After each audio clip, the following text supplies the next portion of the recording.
So I was having a discussion with one of my students the other day, and the topic was workflow and increasing your efficiency with your productions. So suddenly it led on to talking about templates within your DAW. Now I use Cubase Pro 9, and he uses Logic. And I was explaining to him how important it is to have pre-built templates depending on the project you're currently working with. Now, I have several templates that I use within Cubase, and they're all built off each other. They're very similar. It all depends on what the project is, whether I'm doing a hip hop or a house project or a future based project and whatnot. But my template pretty much is the same throughout. So I thought I'd do a little tutorial here and explain what my process is, my workflow process with my templates. Now, the template that I have here is a template that's built around Machine. And really all my templates are built around the drums or whatever sampler I'm using. So in this template, I'm using Machine 2, and I have another template for Contact. I have another template for Cubase's sampler, and another one for Arturia Spark. Now, depending on the project, what I feel like using as my drum sampler, that's the one I'll pull up. So let's take a look here at Machine here. I've set up Machine so that Machine will run MIDI out, and I don't have to physically open up the machine to program my drums. I can do everything here by creating uh, a MIDI clip and then programming in all my drums, which I find to be a lot faster and more efficient than actually sitting with the machine on the little GUI it has and fiddling about with it. Since I've been using Cubase for so long, I find it really easy to do it right in the arranger window. And then I've set it up so that you'll see here for every time I change a channel here, it will change the sample that's used within Machine. So I'll open up Machine and let's take a look at this. So here in Machine, what I got is I created a group here, and this group here has all the outputs for MIDI and audio set up so that all I have to do is drop in samples. Unfortunately, if I open up a pre-made group within Machine, like something from an expansion pack, I'll have to redo all the outputs for MIDI and audio. But most of the time, I create my own drum kits.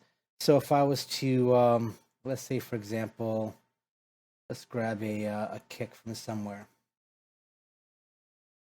and we'll go to kicks.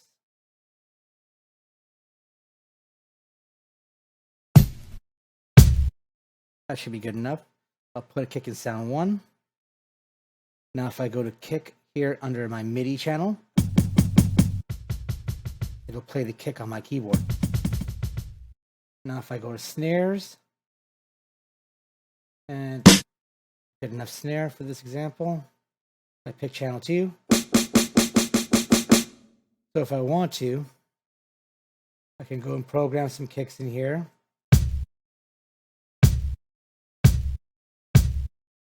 And then some snares in the next one.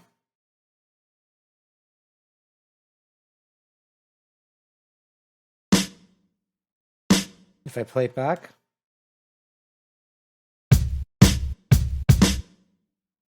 there we go. Now I can do everything right through my arranger window without having to use Machine GUI, which I don't find very efficient at all. So these are out, and then I have all the audio set out for mixing so that I can route everything and add effects to that later on in the process, which I find to be probably the most important part of having a good template is all your routing that you set up for when you're mixing. Now, the next thing I have here is I have a folder for bass. So all my basses, whether they're sub basses or top basses, would all end up going in here. It's just an empty folder to add my VST instruments or my audio tracks. And then I have another folder for middle. And middle will be anything I would use for, let's say, synthesizers or guitars, analog instruments, anything that doesn't have a bass frequency. And then my lead, which would either be a synth lead or a vocal track, would be separated in here.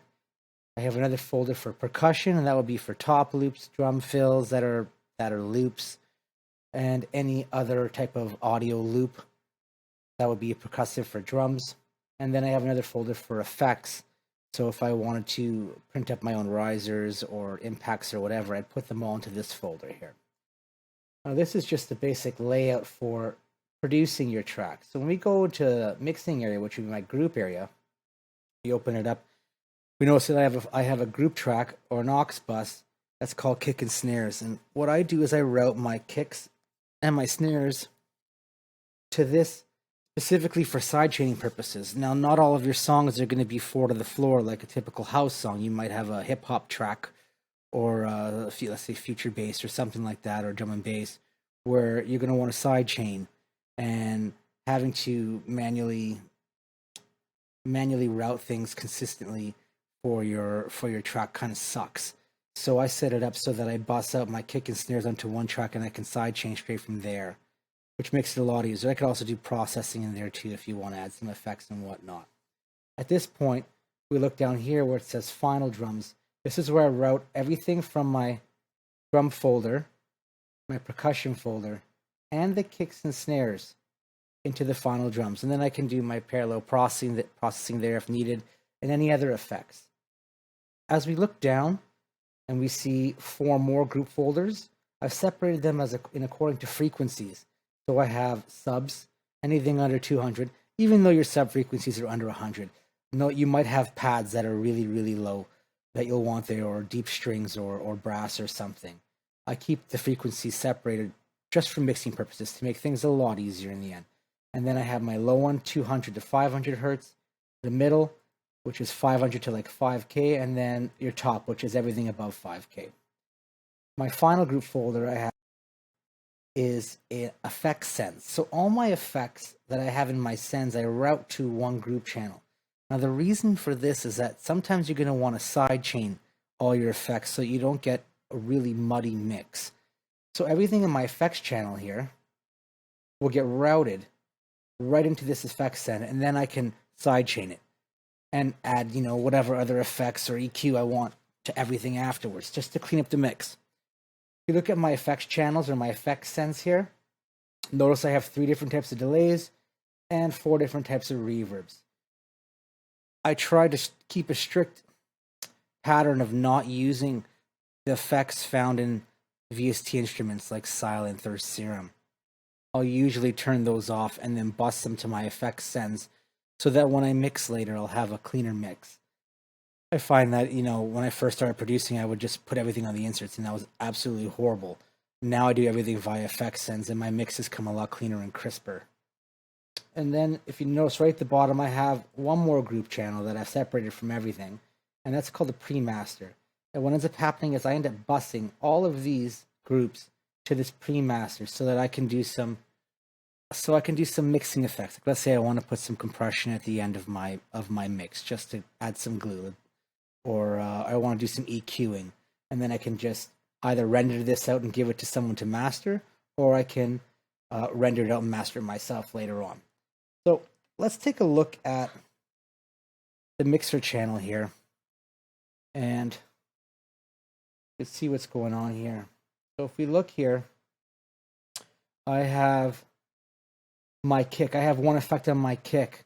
It's a PwigTech equalizer. I use this a lot to get the bottom end to cut through, to punch out. Some people may have it, some may not, but I generally will keep this on there within my template. And notice that everything in my drum channel from Machine, I've added a little bit of room reverb, very, very little at minus 21 dB, just so that all the reverb is consistent and it sounds like it's been recorded in one room. Notice I haven't bust out anything here from the kick and snare yet, because I don't know exactly what may happen with those next. And all my perks here in this drum Machine channel here, I haven't busted out because I don't know if those might be drum percussion or they might be sounds like a synth stab or something. So I don't know exactly where they'll go. Now, as we keep going here, you notice that my first group, the kick and snares, gets routed to the final drum bus. From the final drum bus, it gets routed to the masters, specifically for mixing purposes. And then I have effects.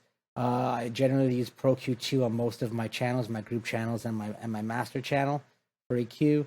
Pro C2 for compression, On my kick and snares, I keep a Waves MV2, which is upward compressor, just to add some fatness to the sound and crispness, and an NLS pretty much and everything else to give it that console sound. Now, if we go ahead to delays and reverbs, I prefer Valhalla reverbs. I think they sound really good. They cost next to nothing to purchase them. They sound really, really good.